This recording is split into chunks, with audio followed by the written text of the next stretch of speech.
మాకు కావాలి, మా గురువులు మాకు కావాలి, మా నీళ్ళు మాకు కావాలి. లేకపోతే బొక్క నీరు వస్తాను. 40 కిలోమీటర్ల లోపల పొందబెడతా. తెలంగాణ వచ్చుడు చుట్టుపక్కల దంచుడు. జై తెలంగాణ.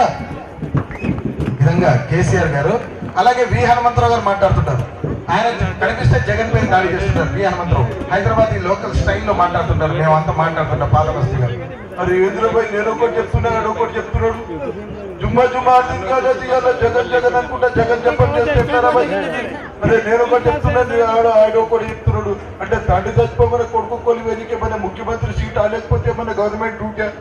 అరే ఏమనంటేనేమో చంద్రబాబు నాయుడు వచ్చేమో సీమ అంటాడు. నువ్వు సీమ ఉండొచ్చు, దోమను నువ్వు కుడితే నొప్పి వేస్తాను, కానీ నేను కుడితే నొప్పి కూడా వేస్తాను, నాకు నొప్పి కూడా వస్తుంది.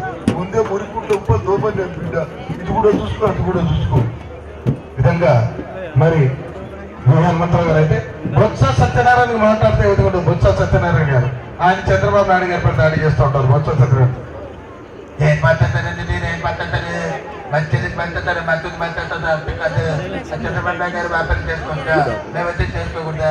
ఆయనకైతే బంధువులు ఉంటే మాకైతే బంధువులు ఉండకూడదా? ఆయన పాలనలో వెనకబడితే మాత్రం ఆయన రాజీనామా చేయాలా? మా బంధువుల్లో రాజ్యంలో స్కూల్లో వెనకబడితే మాత్రమే రాజీనామా చేయాలా? ఏం మాట్లాడతారండి, ఏం మాట్లాడతారైనా మంచిది మాట్లాడతారు, బంధువులు మాట్లాడతారు. అంత కాదు విధంగా మరి లేటెస్ట్ గా మరి బాలకృష్ణ గారు ప్రచారం చేశారు. బాలకృష్ణ గారు సినిమా డైరెక్ట్ చేసుకుంటే చూడు, ఒకవైపే చూడు, రెండో వైపు చూడాలనుకోకు, తట్టుకోలేవు, మాడిపోతావు.